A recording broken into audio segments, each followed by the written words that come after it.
Hi everyone, this morning we're doing BJU Press Pre-Algebra, section 3.2, solving equations by multiplying or dividing, and we're on page 119 in the book. So we're going to start 1 through 39 odd. Directions say, state the inverse operation, including the quantity that would be used to solve the equation. So for number 1, we've got y over 5 equals negative 14. So we don't need to solve this. They just want us to state the inverse operation. So what you're going to do is you're going to look for your variable and you're going to say what's being done to it. Right now it's being divided by 5. The inverse of divided by 5 is multiply by 5. Number 3, 4x equals negative 36. All right, so find your x. What's being done to it right now? It's being multiplied by 4. So the inverse of multiplying by 4 is divide by 4. Number 5. We've got a negative a over 16 equals 8. In this case, because you've got this negative in front, you can take the negative to the numerator with the a, or you can take the negative to the denominator with the 16. And that's what I want to do because I need to get the variable by itself. So I'm going to say a is being divided by negative 16. So the inverse would be multiply by negative 16. If you don't take the negative with it, it stays with the a. And now the a is not yet isolated. Number 7, essential question. How could multiplying or dividing both sides of an equation by the same number give me the wrong answer? Okay, this would happen if you multiply both sides by 0. If you multiply both sides by 0, it produces a true equation, 0 equals 0, but it does not solve the equation. Number 9, solve each equation and check your solution. So we have z divided by 7 equals 40. Okay, so we can do this stuff we were doing before with the equal sign. I highly suggest it because you need to ask yourself, okay, what is with the z that's making it not be isolated? Because our goal is to isolate the z by itself on one side of that equal sign. So right now, it's got a divided by 7. In order to isolate the z, I have to do the inverse of dividing by 7, which is multiply by 7. If I do it on the one side, I must do it on the other side. So that's going to cancel out my 7s, and I'll be left with z equals 280. To check it, you would plug the 280 in for the z in the original and see, does that equal 40? 280 divided by 7 is 40, so 40 equals 40, and it checks. Number 11, negative c equals negative 13. So here we've got our equal sign. What's with the c on the left side? Just this negative. That means it's actually being multiplied by negative 1. So the negative, we just don't write the 1. So instead of multiplying by negative 1, I'm going to divide by negative 1. If I do it on one side, I must always do it on the other side. That cancels out the negative 1s. I'm left with c equals negative 13 divided by negative 1 is positive 13. Let's check it. The original equation was negative c, which we're saying is 13, equals negative 13. That's true. It checks. Number 13, 25y equals negative 100. There's your equal sign. Find the y. It's being multiplied by 25. That means we need to divide by 25. So we're left with y, because these cancel, equals negative 4. Let's check it. 25 times y, which we are saying is negative 4, does that equal negative 100? It does. Negative 100 equals negative 100, so it checks. Number 15. We've got a negative y over 17 equals 3. So we're going to say, all right, there's my equal sign, find the y. It's got a negative and a 17. It's being divided by, so you're going to multiply by negative 17. If you do it on one side, you must do it on the other side. Okay, so that cancels all of that out. We're left with y equals negative 51. Do your check. Negative y, which is negative 51, over 17, does that equal 3? So I've got these two negatives, which are going to cancel out to positives. 51 divided by 17 equals 3, which equals 3. So it checks out. All right, new directions. Solve each equation and check your solution. X divided by 3 equals negative 33. So here's my equal sign. Here's my variable. It's being divided by a 3. We're going to multiply by 3. If you do it on one side, you got to do it on the other side. That means x equals negative 99. Okay, they want us to check here too. So negative 99 divided by 3, does that equal negative 33? Sure does. Negative 33 equals negative 33, and it checks. Number 19. Negative 240 equals negative 20a. Okay, so this time the a is on the right side of the equal sign. So you can flip-flop it if you want. This time I'm going to just keep it where it is. I'm just going to remember, okay, I still need that a to be by itself on whatever side of the equal sign it shows up on. So it's being multiplied by negative 20 right now. So I'm going to divide it by negative 20. Whatever I do to the left side of the equal sign, I must do to the right side of the equal sign. So here these cancel out. I'm left with a negative 24 divided by negative 2, which is 12, equals, those cancel out, a. Let's check it. Negative 240, oops. Negative 240, does that equal negative 20 times 12?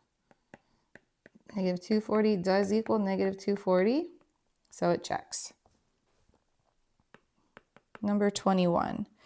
15 equals negative w over 4. Okay, so we've got this negative out here again. That means we're going to really be bringing it down here with this 4. So if you are dividing by a negative 4, that means you need to do the inverse, which is multiply by a negative 4. So we end up with negative 4 times 15, which is negative 60, equals w, because these all end up canceling. Let's check it. 15 equals negative 60 divided by 4. Is this true? It sure is. Those cancel out. 15 equals 15, and it checks. Number 23. Z divided by negative 12 equals 19. Here's my equal sign, find my variable. It's being divided by a negative 12. The inverse is multiply by negative 12. Those cancel. We're left with z equals negative 228. Let's check it. Z divided by, oh, I need to put that 228 in there. Negative 228 divided by negative 12. Does that equal 19? Sure does. 19 equals 19. All right. New directions. Write an equation, modeling each sentence, and solve the equation. Number 25. 17 multiplied by a number is 68. So let's call our number n. You can call it whatever you want.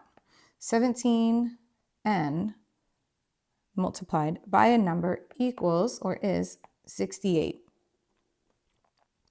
Okay, here's our equal sign. Find your n. It's being multiplied by 7. Inverse is divide by 7. If you do it on, 17. You do it on the left, you do it on the right. These cancel out. N equals 4. Number 27. The product of 5 and a number is 215. So product means multiply. We are multiplying 5 and a number is 215. There's my equal sign, my n, it's being multiplied by 5. Inverse is divide by 5. If you divide on the left, you must also divide on the right. N equals 43. Number 29. 19 times a number is 361. 19n equals 361. There's my equal sign. Find my n. It's being multiplied by 19. Inverse is divide by 19. Do it to the left. Do it to the right. N equals 19. Number 31. 1/13 of a number equals 1,157. Okay, so 1/13 of a number equals 1,157. Okay, so this looks like it would be kind of tricky like this. So what we're going to do is, this is what it directly states, 1/13 of a number. But this would be the same thing as just saying n divided by 13 equals 157. So really, I'm just like throwing this n on the top here with the 1 times n. So we've got times by 13 on both sides. And then n equals 15,041. All right.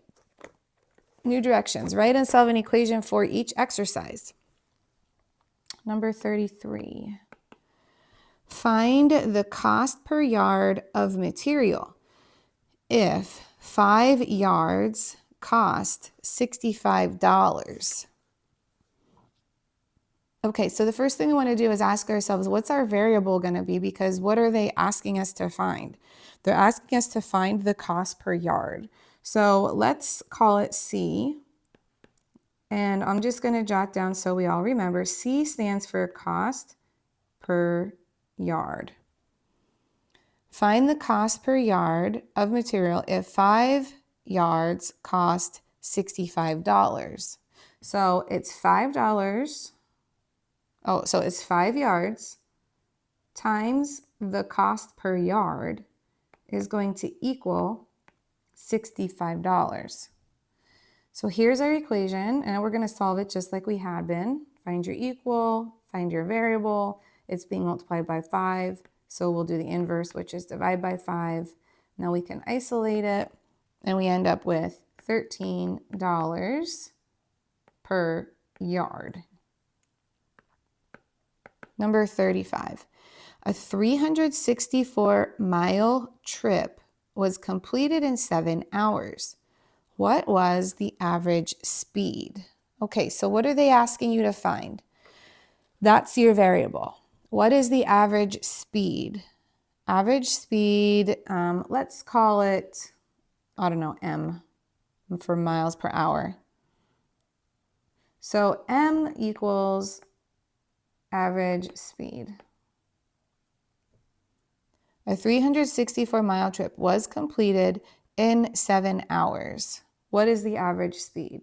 So they went 7 hours at m miles per hour, and they ended up going 364 miles. All right, so we'll solve this. And we end up with m being 52 miles per hour. Number 37. A farmer sold ears of corn for $4 a dozen and received $304. How many dozen ears did he sell? All right, let's say that D is our variable for dozen ears. He sold ears of corn for $4 a dozen. Okay, so 4 times D, and then he received or equals $304. Okay, divide this out. 76. 76 dozen. All right, number 39.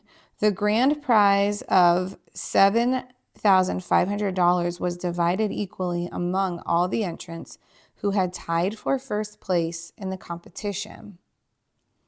Each received $1,250. How many tied for the prize? Question is how many tied? So let's just call it X. X equals entrants. The entrants who tied.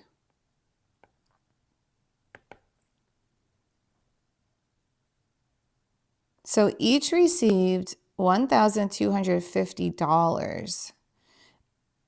It had been divided out equally. So each received $1,250. So $1,250 divided by, times by X is going to get our total amount sold, divide out, which was 7,500. All right, we'll solve this. X equals 6 entrants that tied. All right, moving over to number 47. So we have 47 and 53 odd, 54 and 55. Number 47, evaluate negative x minus the absolute value of negative 19 when x equals negative 5. Be careful with all these negatives here. So there's a negative from the original problem, but then x itself is negative 5 minus the absolute value of negative 19.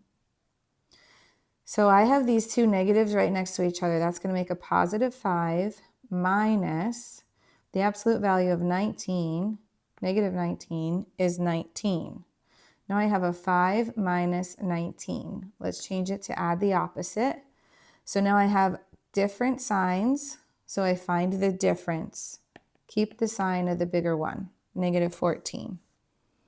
Number 49, 3x times the quantity x minus 5y. And the directions were to simplify. That means we need to apply the distributive property here.